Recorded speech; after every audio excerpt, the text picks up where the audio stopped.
Hey guys, this is your co-host M. I would like to formally apologize to those who are currently listening and watching due to the background noise you can hear and my shit mic quality. I'm currently traveling out of the country and I'm settling in a new city. I would also like to state that S and I appreciate everyone who listens and watches. It means so much to have people who like to listen to two goofballs just talk about something they are passionate about. Thank you so much for giving us your time. Stay safe.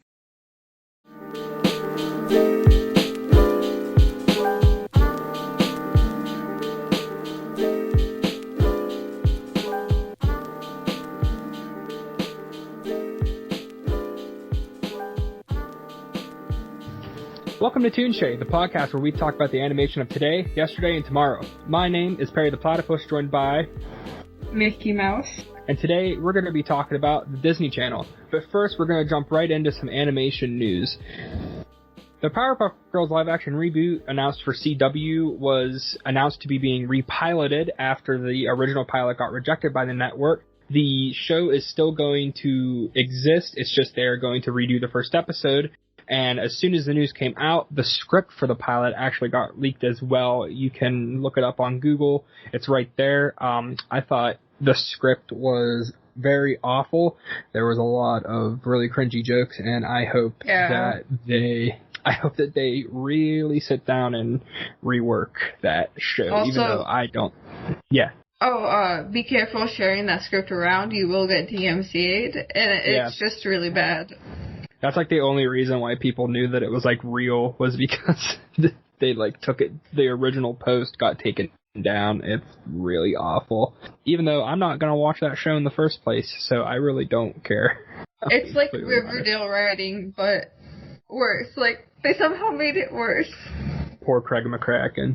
Feel bad for him. In other news, Soul took home both Golden Globes that it was nominated for at the last award show. It won Best Animated Film, defeating The Croods: A New Age, Onward, Over the Moon, and Wolfwalkers. It also won Best Original Score, defeating The Midnight Sky, Tenet, News of the World, and Mank. With Soul winning the award for Best Animated Film, it is Pixar's 9th win out of 14 nominations. The only studios to beat Disney in the category are DreamWorks, Sony, Laika, and Nickelodeon Movies. Soul also took home both Academy Awards that it was nominated for, once again winning in the Best Animated Film category, this time against Onward, Over the Moon, Shaun the Sheep, movie Farmageddon, and Wolfwalkers. It is the 15th nomination for Pixar and the studio's 11th win. The only non-Disney studios that have won the award are Sony Animation for Spider-Verse, Nickelodeon Movies for Rango, Aardman Animations for Wallace and Gromit, Curse of the Were-Rabbit, and DreamWorks for Shrek, and DreamWorks also got credited for Wallace and Gromit, Curse of the Were-Rabbit. It also won Best Original Score at the Academy Awards, defeating Da 5 Bloods, Mank, Minari, and News of the World. It is the 23rd Disney film to be nominated for Best Original Score, and the 9th win for the studio overall. In final news, the Saturn Awards also announced their nominees for Best Animated Feature, taking the nominees from the previous year due to the show being canceled because of the ongoing COVID-19 pandemic. The nominees are, for that category, Abominable, The Addams Family, Frozen 2, Onward, Spies in Disguise, and Trolls World Tour. There is currently, I believe, no date for the Saturn Awards, but prepare to see that Frozen 2 probably will win that award. I'd be willing to bet money on it. Do you know why? Sorry if I didn't catch this, but why they skipped 2020 and just went back to 2019? Yeah, because of COVID. They couldn't hold the award. They couldn't hold the award show because of COVID. I'm surprised they're like holding it back and not just like releasing it and just doing 2020 and 2021. Because like movies came out that year as well. Yeah, it's kind of going to mess them up in the long run, in my opinion, too, because like they have the movies from the year before, but now the movies that were nominated for this year, kind of like Wolfwalkers and Soul, are going to be next year. So they're always going to be like a year behind, and I find that weird. I would have just, moved on from those nominations because I think everyone knows that Frozen 2 is probably just going to win in that category. Yeah. Or Onward, because that was like very close to release day as well. Yeah, or Onward, but Frozen, I think will probably take it because it's Frozen, in my opinion, and everybody and their moms pretty much loves Frozen. I heard Frozen 2. I haven't seen Frozen 2 yet, though, so I don't know if it's better than the original. Yeah, but just seeing the word Frozen as a title probably would give me the assumption that it's probably going to win an award. But that's it for animation news for this week. We're going to move right into our next topic right before Disney Channel. We go into the history of that. We have what's called Mount Rushmores. Now, this past week there were pictures going around of people making their Mount Rushmores, their top shows for networks. And Mickey Mouse actually has the original photos on hand. What were on those photos? For Nickelodeon, it's as expected SpongeBob, Rugrats, Hey Arnold, and Fairly OddParents. And the Rushmore for Cartoon Network, which is more of a early to late 2010s shows, which is Gumball, Adventure Time, Regular Show, and Steven Universe. However, there's a lot of controversy, especially on the animation side of these news, about these shows and selective opinions, and I'll let you get back to that. Yeah, there was a lot of discourse going on about those images, especially the Cartoon Network one, because the Cartoon Network one completely skipped over the 90s and early 2000s and just picked shows, like you said, from the 2010s. So there was a lot of discourse and conversation and arguing and debate about those images. So we at Toonshay decided to bring you what we believe would be our personal Mount Rushmores for all three networks, because there was not a Disney Channel one, and Disney Channel is definitely a big animation name. So we decided to give you what we believe would be our personal Mount Rushmores. So those would be like shows that we like the most out of those networks, but we also decided to give you what we think are the true Rushmores, things that, were super popular on the channel, had major success on the channel, helped kind of pave for the channel. So I will let you start, Mr. Mouse. We can start with Nick. What are your personal and true Rushmores for Nick? I'll do true Rushmores first. So okay. I kind of agree with what's presented. I would probably swap out Fairly OddParents for Rocco, because I have we talked about this off air, however, we do have a personal bias against Fairly OddParents, but respecting the rates and viewings Fairly OddParents got when it released and how long it's lasted, it's very similar to the SpongeBob curse, where it just keeps going, like they're milking the cow for every cent. Yeah, I agree with that. I just have to, respect the mutual pining they made. Yeah. Now, for my Rushmore more personally, I said, why stop at Rushmore? I'm a very indecisive person, and I said, why not just go more?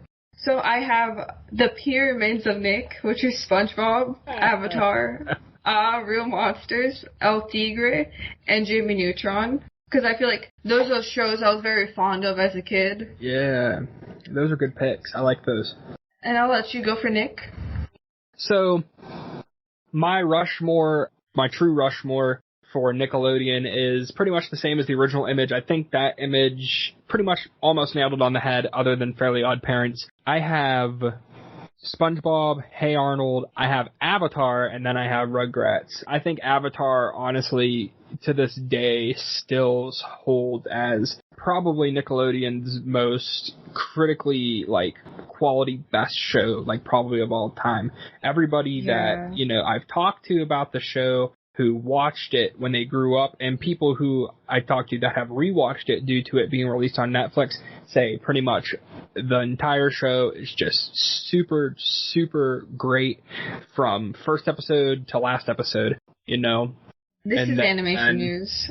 Actually, they're releasing a new Avatar movie and exploring the lore more. Yeah, and that's cool too, because there's still a lot of discussion around the show, despite the fact that it began airing in 2000, I think 5 or 6. So it's still it's still super popular. When it was, like I said, released on Netflix, it was probably ranked in the top 10 for a month straight. It was insane, but it was to be expected because it is a very fine show. Now, my personal Rushmore would be Hey Arnold, SpongeBob, Jimmy Neutron, and My Life as a Teenage Robot. And kind of like you, those are just shows that I remember growing up with the most, the shows that I remember enjoying the most and the shows that I feel like I would put on my Mount Rushmore. But moving on from Nickelodeon, let's hear what you believe are your Cartoon Network Rushmores. I'm gonna have to go back to Nickelodeon real quick.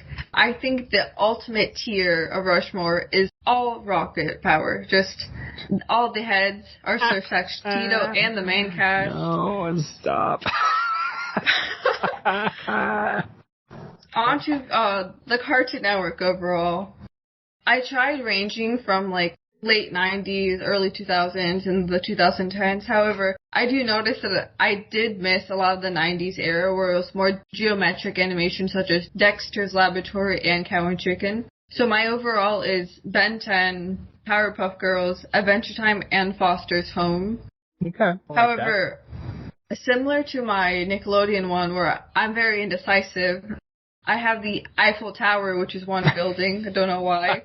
But personally, I think The Grim Adventures of Billy and Mandy, Ben 10 again, Kids Next Door, Teen Titans, Flapjack, and Ed, Edd and Eddy are just very good shows as well. Yeah, I agree with that. Those are also really good picks for your Eiffel Tower of Cartoon Network shows. Thank you.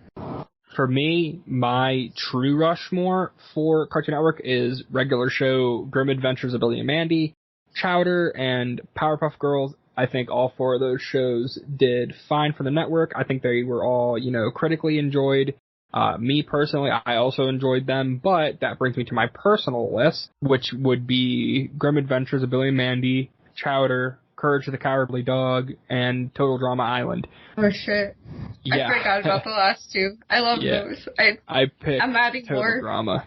Yeah, I picked Total Drama because I have a lot of memories with that show. And you know what, even after I stopped watching it, it was still, like when we did our previous episode on Total Drama, having to watch those episodes was really fun. It took me back too, and especially in 2008 or 9 when Total Drama premiered, I remember my cousin and I sitting down and each week going, who's going to get voted off? I think this person's going to get voted off. And we would sit there, and then the next day we would come home and we would sit there and, draw up what was going to happen next week. We had no idea what was going to happen, and that's what I think I loved the most about Total Drama. And like Courage, obviously I thought Courage was really funny, really creepy. Chowder, I think, is the funniest Cartoon Network show of all time. And Grim Adventures, again, had that creepy comedy vibe, but it was also just right there in the middle, and it worked a lot.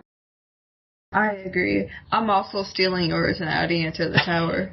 Okay. Yeah, no, I agree that these shows are very, reminiscent to your childhood. Like, I have a personal, or the same connection with Total Drama where, I would see who gets voted and, surf the internet and find, all cool fan arts of the characters and everything while it was premiering.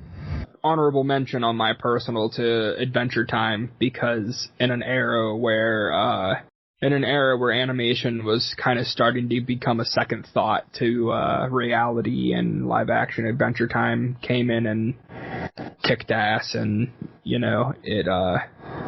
it paved for a whole new generation of animation. And I have a lot of memories of that show too. I just didn't put it on my Rushmore. But let's go on to your Disney Channel Rushmores. So for Disney overall, I chose The Proud Family, Phineas and Ferb, Recess, and any Mickey Mouse short that has ever aired. Those are freaking awesome. I love those things. I feel like Mickey Mouse, aside from being me, is just the corporate showhold of what Disney is. You look at Mickey and it's just oh, it's Disney. You look at Disney too sometimes and you go, oh, Mickey Mouse. Yeah, my personal coliseum of Disney animation. I chose Kim Possible, Gargoyles, Brandy and Mr. Whiskers, and I don't know if this counts because this is the weird era of Disney XD, but I'm choosing The Avengers, EMH, or Mightiest Heroes, I just remembered. Yeah, that should count. I don't see why it wouldn't. If it aired on Disney. It premiered on Disney, yeah. That's fine. I don't see why it wouldn't count. That's such an oddball choice, though. Yeah. This was around the time the MCU was starting up, so, Disney quickly bought out Marvel and, combined everything, so a lot of shit was shifting and no one knows what's happening. Yeah. That's an oddball choice. I wasn't expecting you to say that. I respect it, though, 100%. Yeah, I like the more actiony shows, or just we'll get to talking this later, but there's a specific brand of like Disney sister channels that you see like will often resonate with a lot of childhoods. Yeah. For my Disney Channel Rushmores, for my true Rushmores, I have Kim Possible, Phineas and Ferb, DuckTales, and The Proud Family. And I think when it comes to DuckTales, more the original series than the new series, but the new series is still really, really good. I definitely recommend that for anybody who enjoys the old series or anybody that just wants to sit down and watch a good cartoon. The new or the DuckTales reboot was really, really good. I definitely recommend that. For my personal Rushmores, I have The Owl House, Phineas and Ferb, Dave the Barbarian, and the Mickey Mouse short. All four of those, like, Owl House is really good story-wise. Phineas and Ferb is really good from a standpoint of just in general, because it had a lot of everything. It was funny. I don't know why, I just used to not care for Phineas and Ferb, but I sat down and I gave it a second chance, and it still holds up really, really good today. Great music, great characters, great stories. Dave the Barbarian, I think that show's also really extremely funny, and I really like all the characters in that show as well. And the Mickey Mouse shorts are phenomenal. If you ever get on the chance to get on Disney Plus, or if you're on YouTube, you'd watch some of those Mickey Mouse shorts. They're only about 3, 4, 5 minutes long, and they're all really funny, and they're animated well. And I have no idea how to pronounce his last name. Chris Diamantopoulos, I think it is, does a fantastic job voicing Mickey. It was Russi Taylor's last couple of times voicing Mickey Mouse, Bill Farmer's, Goofy, the whole gang's there too. So everybody's, like I said, they're animated beautifully. And that leads us to our next segment, which is the Disney Channel as a whole, as it premiered on cable. Yeah, absolutely. I have a little bit of the history of Disney Channel, going through its first originated idea to what it's like today. Right after that, we will get into sister channels, and then we'll kind of give our personal thoughts about the network and like give what we thought about it and what we still think about it. But I will go ahead and let you guys understand the history of Disney Channel. So, the idea for Disney Channel first originated in 1977, but the company did not revive the idea until 1981 due to Disney's focus being on Epcot and Walt Disney World. The Disney Channel would launch in April of 1983 as a subscription-only channel. The first series to air on the channel was Good Morning Mickey, a show which presented Disney animated shorts. In September of the same year, the first classic animated film to be broadcasted on the channel was Alice in Wonderland. Then, in 1990, the channel began experimenting with being a basic channel. They also premiered Adventures in Wonderland, which was a live-action / animated adaptation of Alice in Wonderland. In 1997, the channel underwent a significant rebranding, changing the name of the channel and debuting a new logo, which was a Mickey Mouse-shaped TV that showed people and animated characters within the television set. By the year 2000, Disney Channel then transitioned into a full-time basic channel. It also debuted 3 different blocks: Playhouse Disney, a preschool-based block, Vault Disney, which showed vintage programming, and Zug Disney, which aired programming aimed towards preteens and teens. A year later, the first original animated series debuted on the channel, The Proud Family, and the following year, Disney Channel saw its first major animated series hit with Kim Possible. By 2002, Disney Channel reached its peak, being available to 80 million cable homes worldwide. It saw another rebranding by getting rid of the Mickey TV and adding a Mickey outline that stars of Disney Channel shows would draw with a magic wand. In these years, popular shows such as That's So Raven, Sweet Life of Zack and Cody, and Hannah Montana got their start, all 3 being major hits for the channel. In 2007 and 2013, Disney Channel began putting less emphasis on animated series, moving most of them to graveyard slots in favor of a reliance on the teen-oriented sitcoms. But despite this, 2007 saw the debut of Phineas and Ferb, a major success for the network. Other major events to happen during this time were the debuts of Wizards of Waverly Place, Fish Hooks, the change of Playhouse Disney to Disney Junior, Gravity Falls, and Wander Over Yonder. It also saw the channel dethroning Nickelodeon as the highest rated cable channel in the United States, a record that Nick had for 17 years. During the 2014 to 16 years, the channel underwent another rebrand, sending animated shows to the sister channel Disney XD and only occasionally showing episodes of the animated series as a block. They also replaced the old Disney shorts with the new Mickey Mouse shorts, though animated series wouldn't be gone for long from the channel, as they brought back animated series with shows such as Elena of Avalar, Sophia the First, and the premieres of future Disney XD shows such as DuckTales, Big Hero 6 the Series, Milo Murphy's Law, and Big City Greens. Today, most animated series on the channel still primarily air on Disney XD. Current animated hits on the channel include DuckTales, which sadly got canceled last year. And then also, on top of that, due to the success of Disney Plus, the channel has currently lost 33% of its viewers over time. That's pretty much the little short history of Disney Channel. Did you want to get into the sister channels? Yes, so I'll practically just be rephrasing most of what you said because it is kind of the same information. Yeah. So I'll start off at the first Disney sister channel, which is Disney Junior, aka Disney Playhouse. It used to be a vlog on television, but due to its popularity with the youngsters, it became its own thing. This channel often hosted shows such as Handy Manny, Adrian Oso, Bunnytown, Mickey Mouse Clubhouse, Sophia the First, and going on. The next is Disney XD, aka once known as Jetix. This was the weird gray icon you saw on your television screen as a kid sometimes.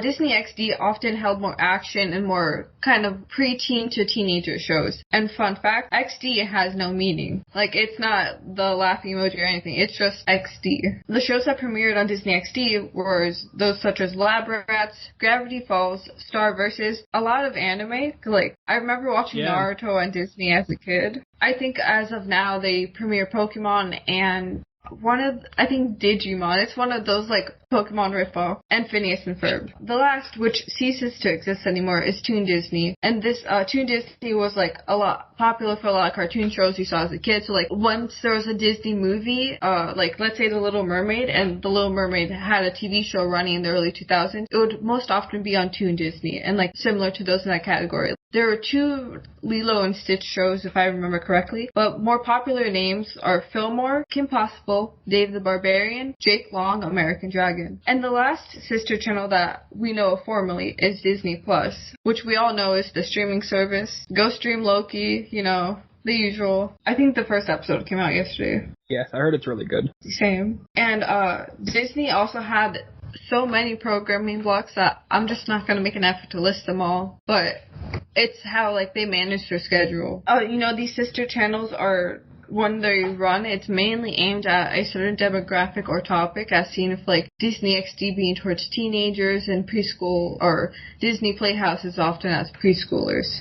Yeah, it's pretty good history Disney Channel had, you know, obviously taking Nick's spot as the highest rated cable channel. I didn't even know that until I was doing some research for the podcast. I do find it to be a little upsetting from, you know, obviously this is an animation podcast. I do find it very upsetting to see that, you know, over the years, and I think that's why I always kind of consider Disney Channel would kind of be third behind Nick and Cartoon Network. They kind of push animation aside, but obviously right now, I think that statement, it would be false because Disney Channel is killing, well, Disney XD technically is killing it in terms of animation. Owl House, Amphibia, Big City Greens is really popular. I think Bluey's also on there. That's a really popular show. Marvel shows. Yeah. Their Marvel shows aren't good. Like, I'm sorry. Oh, they're not good.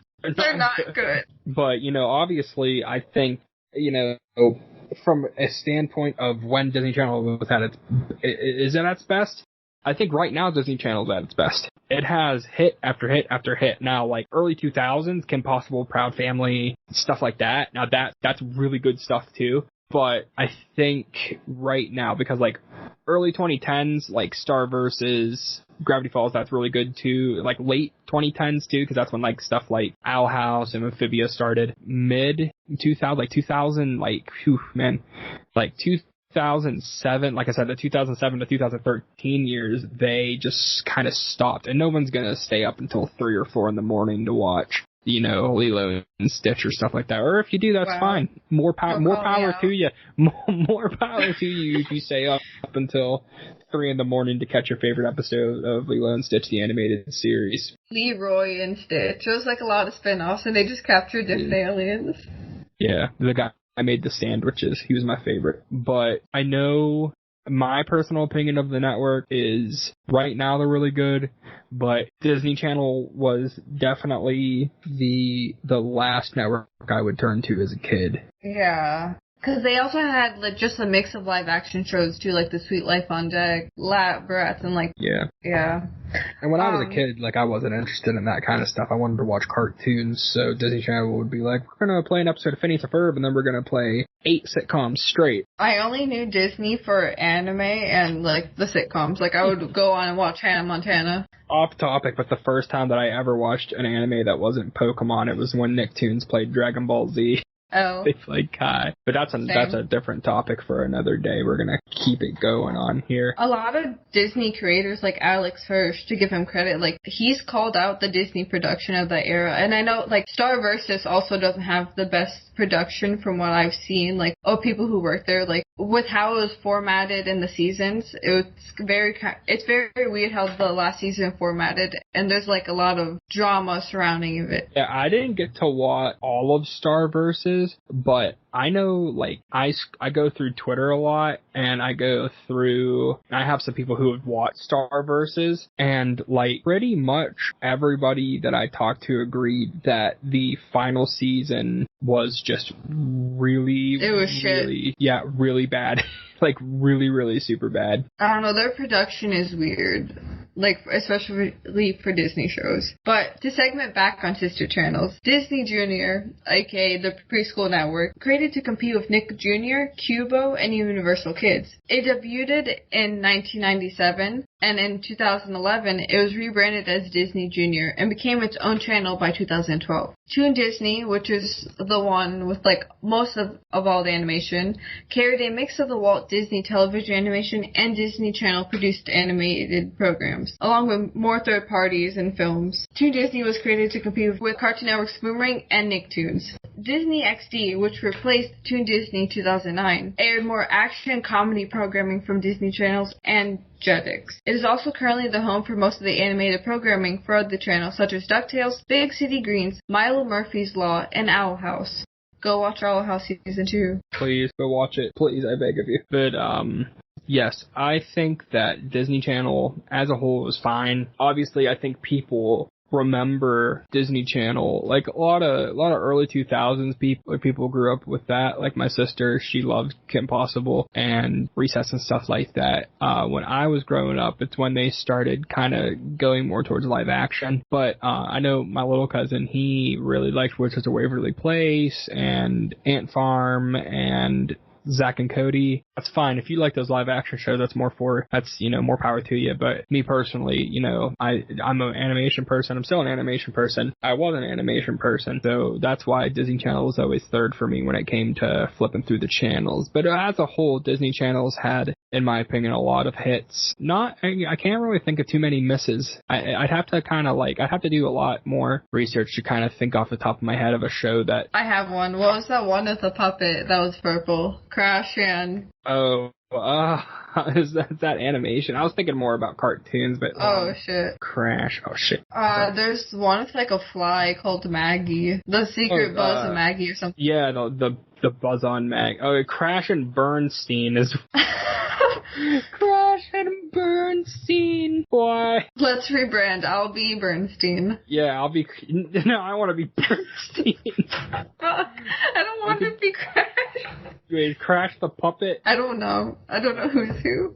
Let me see if Crash is the puppet or not. Crash and Bernstein. A dog with a boy in a band. Or I'm in the band. That's a good live action. Crash is the puppet. The puppet. Okay. Yikes. Only? Okay, because now looking it up, I remember there was like a thing that would play at the start of it. It's like, Crash is a puppet. Don't actually throw yourself out of a window because you won't survive. You'll die. And I was like, brilliant.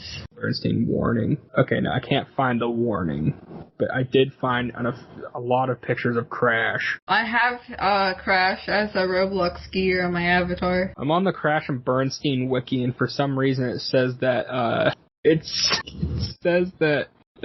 one of those edited wikis. Even better, read it. It says, yo, it's me, Crash.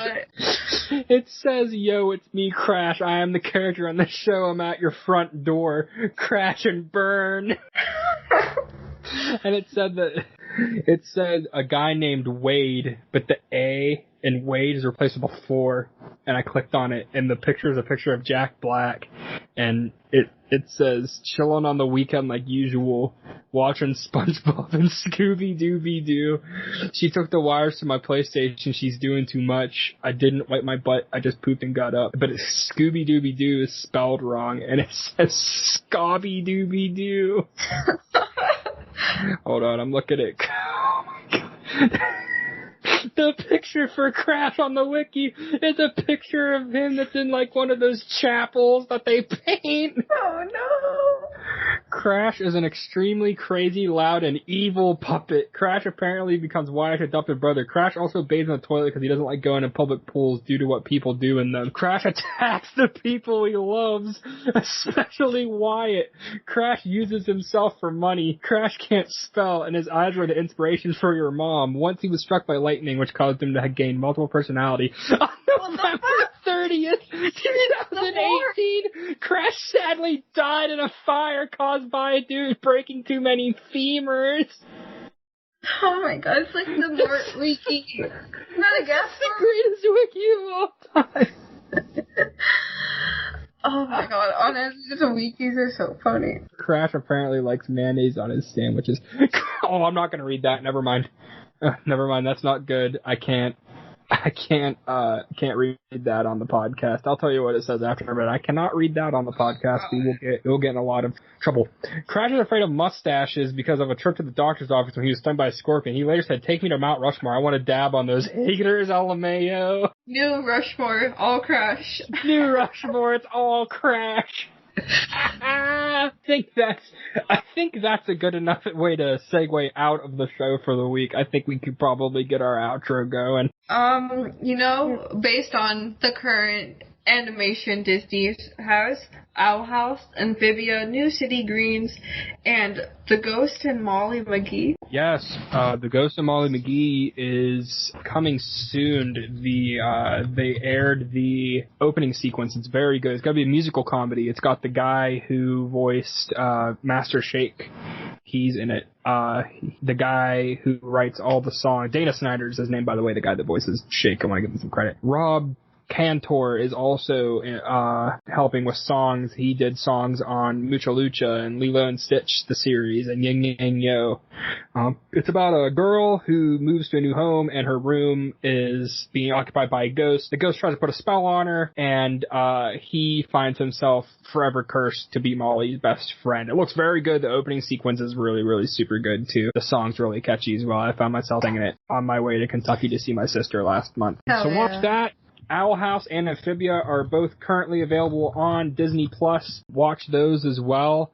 Crash and Bernstein is currently not available on Disney+. Oh. Yeah. Gotta cancel my subscription.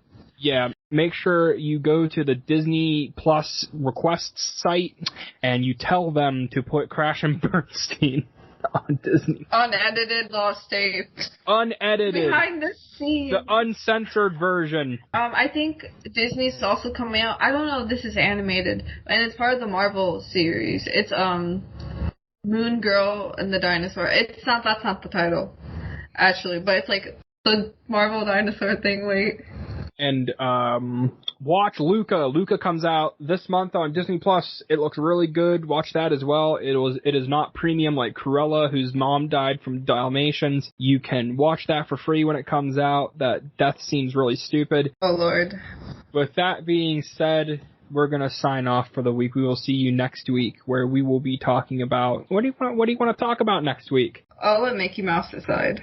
Do you want to talk about Powerpuff Girls? Sure. All right. We'll see you next week on Toonshay, where we will be talking about the Powerpuff Girls franchise, all of its ups and downs since its original inception. From Craig McCracken, I am Perry the Platypus, joined by Mickey Mouse. And we will see you next week on Toonshay. Take care and get your vaccine.